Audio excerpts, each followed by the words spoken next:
कहानी मित्रा। एक छोटे से गांव रामपुर में रामदीन अपनी पत्नी शांति और बेटे आकाश के साथ रहता था। रामदीन के पास नाम मात्र की जमीन थी, जिस पर हल चलाकर वह बमुश्किल 2 वक्त की रोटी जुटा पाता था। माँ, पिताजी कब आएंगे? आते ही होंगे बेटा, खाना तैयार है, आओ खाना खा लो तुम। तभी रामदीन खेत से घर वापस आता है। क्या लिख रहे हो मेरे लाल? अपना नाम पिताजी। बहुत सुंदर। स्कूल कैसा रहा आज? अच्छा था पिताजी। गुरुजी ने नई कहानी सुनाई। पूरा दिन खेत में काम करने के बाद अब और पढ़ाई की बातें। पढ़ाई ही तो है शांति, जो हमें इस गरीबी से निकालेगी। मेरा आकाश बाबू बनेगा, बड़ा आदमी बनेगा। बाबू बनने के लिए पैसे भी तो चाहिए। खेत में जो उपज होती है उससे बस पेट भरता है। स्कूल की फीस, किताबें, सब कहाँ से आएगा? आएगा, कहीं से भी लाऊंगा। चाहे मुझे खून पसीना एक करना पड़े, मेरा बेटा पढ़ेगा।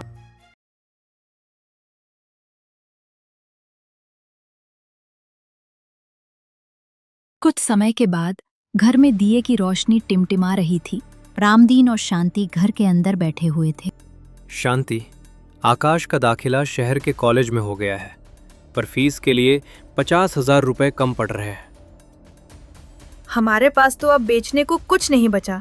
क्या साहूकार जी से बात करेंगे? साहूकार, वो तो बहुत लालची है। तो क्या करोगे अब? रामदीन कुछ सोचने लगता है।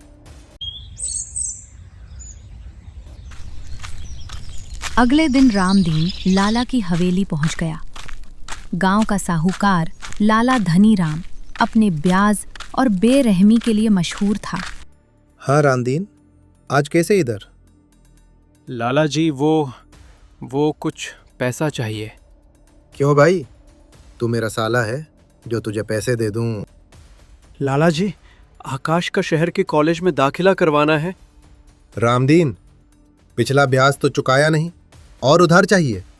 लाला जी, बेटा पढ़ लिख जाएगा तो पाई पाई चुका दूंगा। अपनी जमीन के कागज आपके पास गिरवी रख देता हूँ। लाला ने एक कुटिल मुस्कान के साथ कागज पर अंगूठा लगवाया और पैसे दे दिए।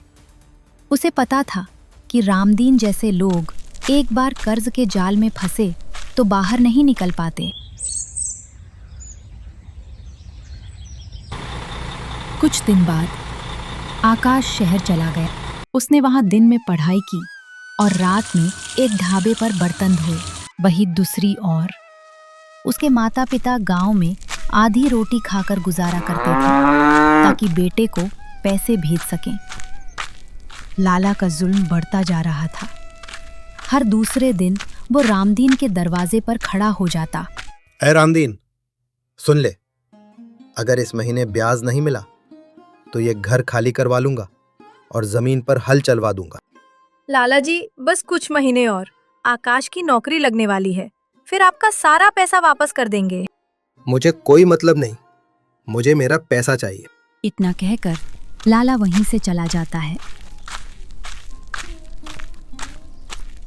कुछ दिन बाद खबर आती है कि आकाश की मेहनत रंग लाई। उसे शहर की एक बहुत बड़ी सॉफ्टवेयर कंपनी में अच्छी नौकरी मिल गई। पहले महीने की तनख्वाह मिलते ही उसने फोन किया। बापू, अब चिंता मत करना, मैंने पहली किस्त भेज दी है। अगले 1 साल में हम लाला का सारा कर्ज चुका देंगे। बहुत बढ़िया बेटा, बहुत बढ़िया। रामदीन की आंखों में खुशी के आंसू थे।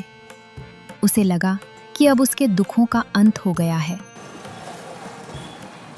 शहर के बीच मिस्टर खन्ना की आलीशान कोठी खड़ी थी। अंदर उनकी इकलौती संतान आर्यन अपने ड्राइंग रूम के सोफे पर पसरा था। उसकी आंखें फोन पर टिकी थीं, जबकि एक नौकरानी सीमा उसके पास खड़ी थी, हाथ में एक ट्रे थामे।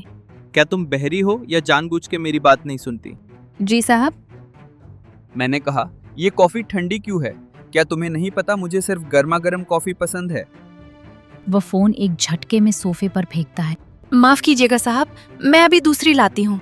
माफ कीजिएगा? तुम्हारी माफी से मेरा मूड ठीक नहीं होगा। जाओ, और इस बार अगर ये परफेक्ट नहीं हुई तो तुम्हारी छुट्टी समझो। सीमा सिर झुकाए तुरंत रसोई की ओर मुड़ी। उसके पैरों की आहट दूर होती गई। तभी मिस्टर खन्ना कमरे में दाखिल हुए।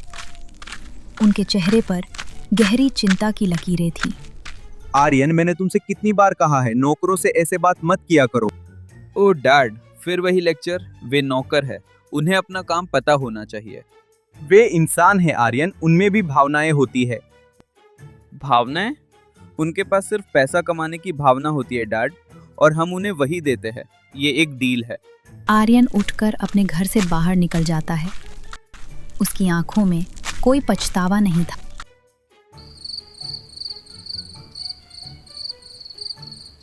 उस रात आर्यन शराब के नशे में धुत था। उसने अपनी नई स्पोर्ट्स कार निकाली और सड़कों पर 150 की रफ्तार से दौड़ाने लगा। उसके दोस्त बगल में बैठे चिल्ला रहे थे।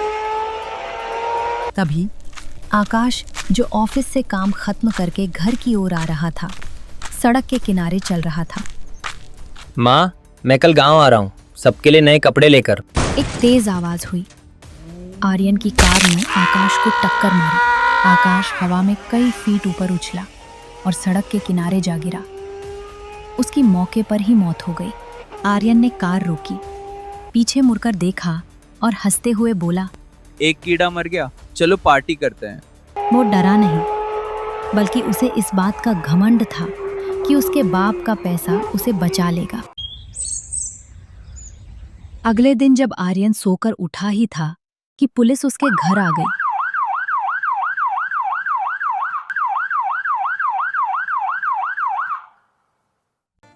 आर्यन कहाँ है? क्यों, क्या हुआ? आप आर्यन को क्यों ढूंढ रहे हो? आपके बेटे ने कल एक आदमी को अपनी गाड़ी से मार डाला। पुलिस ने आर्यन को गिरफ्तार किया, लेकिन वह केवल दिखावा था। मिस्टर खन्ना ने शहर के सबसे महंगे वकील खड़े कर दिए। अखबार की हेडलाइंस में यही खबर थी कि कैसे एक अमीर आदमी ने गरीब की जान ले ली। अदालत में बहस हुई। माय लॉर्ड, आर्यन अभी नाबालिग है। उसकी उम्र 18 साल से कुछ महीने कम है। वो बच्चा है, उसे सुधरने का मौका मिलना चाहिए। जज साहब, ये लड़के को नाबालिग मत समझिए। इसने दारू के नशे में एक बेगुनाह की जान ली है। इसे कड़ी से कड़ी सजा मिलनी चाहिए। अदालत में बहस हो रही थी। सभी लोगों को नतीजे का इंतजार था। जज ने सारी दलीलों को सुना, लेकिन फैसला आया जिसने न्याय की रूह को झकझोर दिया। आरोपी को उसकी उम्र और भविष्य को देखते हुए रिहा किया जाता है। सजा के तौर पर वो सड़क सुरक्षा पर 200 शब्दों का एक निबंध लिखेगा। निबंध। एक माँ की कोख सूनी हो गई, एक पिता का सहारा छिन गया और कानून ने उसे निबंध लिखने की सजा दी। जब आकाश की मौत की खबर गांव पहुंची तो रामदीन यह सदमा बर्दाश्त नहीं कर पाया। उसका इकलौता बेटा, जिसकी सफलता की कहानियां वह पूरे गांव को सुनाता था, अब इस दुनिया में नहीं था। शांति अब अकेली रह गई थी। लाला धनीराम को दुख नहीं बल्कि मौका दिखा। उसने अगले ही दिन गुंडे भेजकर शांति को घर से बाहर निकाल दिया। तेरा बेटा मर गया, तेरा पति मर गया, अब कर्ज कौन देगा? ये घर और जमीन अब मेरी है।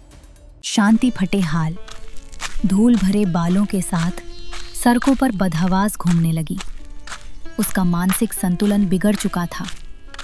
वह हर आने जाने वाले से पूछती, मेरा आकाश आने वाला था। उसने कहा था वो सबके कर्ज उतार देगा। क्या आपने उसे देखा? कहानी यहाँ खत्म नहीं हुई। रिहाई के कुछ ही दिनों बाद वह फिर से अपनी कार में था। वही रफ्तार, वही नशा, एक और मोड़, एक और बेगुनाह राहगीर,